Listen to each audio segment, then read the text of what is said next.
सवाल ये है ना मनोज काका जी, फिर ये क्यों ना माना जाए कि देश की बेटी अब जबकि अयोग्य ओलंपिक में करार दे दी गई तो देश के प्रधानमंत्री तो सामने आते हैं, वो तो कहते हैं कि आप चैंपियन ऑफ चैंपियंस हैं, आप इस देश के हर नागरिक के लिए प्रेरणा स्रोत हैं, ये झटका देश के लिए है। और बावजूद इसके आप लोग सत्ताधारी, इनको दर्द हो गया था, इन्हें सम्मान करना पड़ जाता देश की बेटी का, इसलिए इन्होंने साजिश रच दी। तो क्यों ना माना जाए सर कि आप लोग जो हैं वो साजिश वाला एंगल अपनी राजनीतिक रंजिश यहां पर उसको भुनाने के लिए लेकर आ रहे हैं।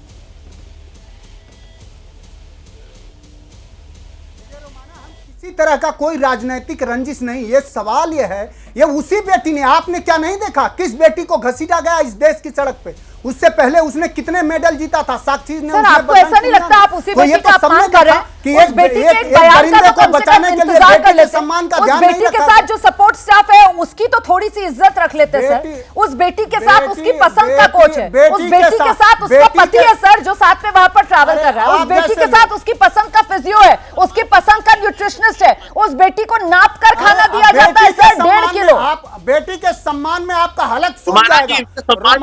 रोमाना चारण चंपना मत करिए, जो मैं सवाल कह रहा हूं वो सवाल सही है। आपसे सवाल पूछ लिया जाए तो चरण वंदना आपको लगने लगती है, आपकी हां में हाथ थोड़ा मिलाऊंगी बैठकर, आप यहां पर बैठकर देश की बेटी का अपमान कर लो अपनी राजनीति चमकाने के लिए, और हम आपकी हां में हां बैठकर मिला दें। आप खेल का खा समझते हैं सर, आप खेल का खा समझते हैं। मैं जरा सा वरिष्ठ खेल पत्रकार को लेकर आना चाहूंगी, लेकिन उससे पहले मुझे लगता है एक और देश की बेटी को सुनिए, पूजा ढांडा को लेकर आइए। पूजा, यहां पर ये जो राजनीतिक बयानबाजी हो रही है, क्या आपको लगता है इससे बेटी का सम्मान हो रहा है? ये सम्मान कर रहे हैं ये नेता बेटी का, ये कहकर कि साहब ये तो साजिश हो गई जी।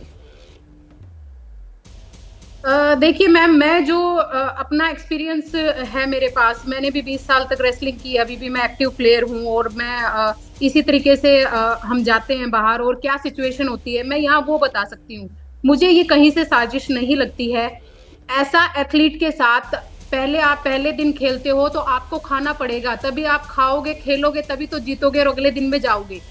इसलिए हम ऐसा नहीं बोल सकते कि पहले दिन नहीं खाना चाहिए, नहीं पानी पीना चाहिए, तब तो आप पहले ही हार जाओगे। पहले दिन जब हमारा वेट होता है उसके 2 घंटे बाद ही बाउट होती है। बाउट खेलने के लिए रेसलिंग कोई इजी गेम नहीं है। रेसलिंग खेलने के लिए वो भी उसके सामने जो वर्ल्ड की चैंपियन है, ओलंपिक की चैंपियन है, जो किसी से हारी नहीं है, उसके लिए आपको रिकवरी करनी पड़ेगी। पूजा एक सेकंड में आपको रोक रही हूं, पूजा एक सेकंड में आपको रोक रही हूं। यहाँ पर ये विपक्ष के नेता ये समझ नहीं पा रहे हैं, ये कह रहे हैं जब उसने पहले दिन खेला तो उसका वजन 50 किलो था जी, बिल्कुल सही था, उसके साथ साजिश हो गई, अगले दिन उसका वजन बढ़ गया। आप इन्हें बताइए वजन बढ़ने की वजह क्या रही होगी, इनको समझाइए, इनको समझ में नहीं आ रहा है, देश को सच जानना चाहिए, आप पूरा प्रोसेस बताइए मुझे। जी नहीं, होता यही है, सुबह वेट 50 kg था, बिल्कुल था, लेकिन उसके बाद उसने 3 बहुत बड़ी बाउट लड़ी है और जीती है। उसमें एनर्जी लगती है, भूख लगती है, उसके बाद प्यास लगती है, और जैसे ही हम इनटेक करेंगे हमारा 2 से 3 किलो वेट बढ़ता है। जो वेट हम शाम को जब हम फाइनल में पहुंच जाते हैं उसके बाद हम ट्रेनिंग सेशन करते हैं, उस वेट को कम करने की कोशिश करते हैं। अगर फिर भी हम ओवरवेट होते हैं तो हम नेक्स्ट डे भी वेट से पहले वेट कम करते हैं।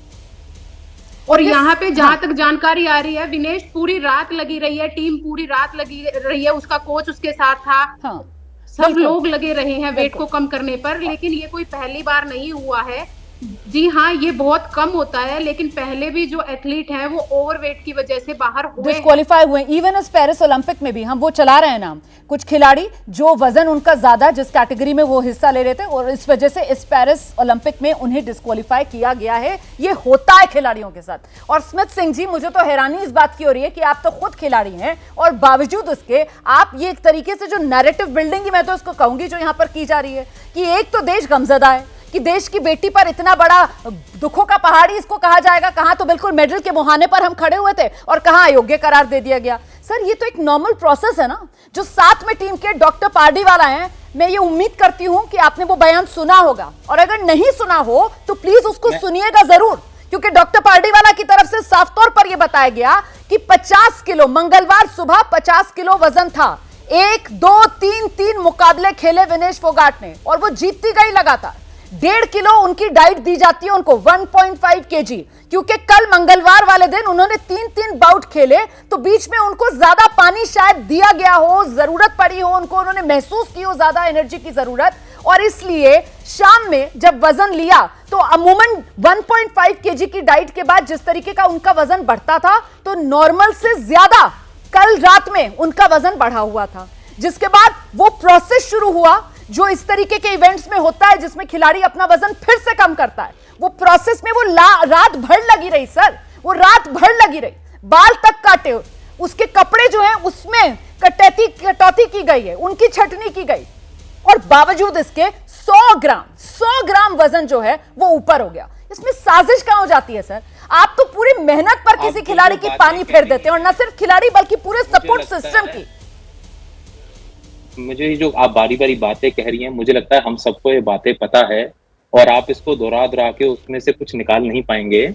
सबसे इंपॉर्टेंट बात, आप बेटी की आड़ में एक सपोर्ट सिस्टम को बचाने की कोशिश कर रहे हैं। आप बार बार बेटी की बात कर रहे हैं। मुझे लगता है हम सब में, हम यहाँ इकट्ठे ही इस करके हैं क्योंकि जो आज विनीश के साथ जो धोखा हुआ है, जो धक्का हुआ है, उनका डिस्क्वालीफाई होना, जो देश का दर्द है, हम उसको लेके ही सारे आज इकट्ठे हुए हैं। आप ये कह रहे हैं कि सपोर्ट सिस्टम ने साजिश कर दी।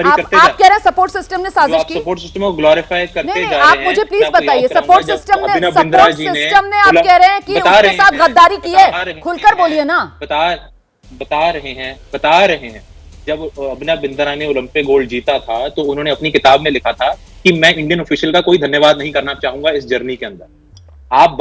हम इस देश की ओलंपिक्स में 140 करोड़ की देश होने के बाद इतने कम मेडल आने के पीछे बार बार एथलीट से बताते रहे हैं कि कैसे हमारा सिस्टम उन्हें फेल करता रहा है। ग्रास रूट लेवल से हमारा सिस्टम एथलीट्स को फेल करता है, हमारा कोचिंग इंफ्रास्ट्रक्चर, हमारा सिस्टम फेल करता है। और आज हम फिर देख पा रहे हैं कि जिनका काम ही ये था वो उनके बाल भी काट सकते थे पूरे, अगर 100 ग्राम कम ही करना था। मगर एक सबसे जरूरी बात मैं आपको बताऊंगा, मैं खुद एक अंतरराष्ट्रीय खिलाड़ी हूं। किसी भी गेम के अंदर डिस्क्वालिफिकेशन से पहले जब कोई इल्जाम लगता है कि ये हुआ है, आपका 100 ग्राम ज्यादा है, उस टाइम पे आपको कंप्लेंट उठा के उसको बदलाना होता है। आप तभी बोल सकते हैं, नहीं आप और रेफरियों से पूछिए, मुझे अभी 15 मिनट दीजिए, 20 मिनट दीजिए, और ये अलाउ किया जाता है। अगर ओलंपिक एसोसिएशन हमारी परस्यू करती तो अलाउ किया जाता।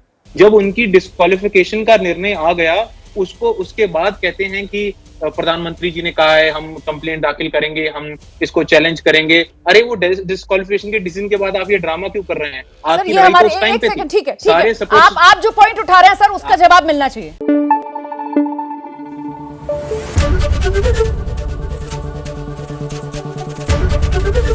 एबीपी न्यूज आपको रखे आगे।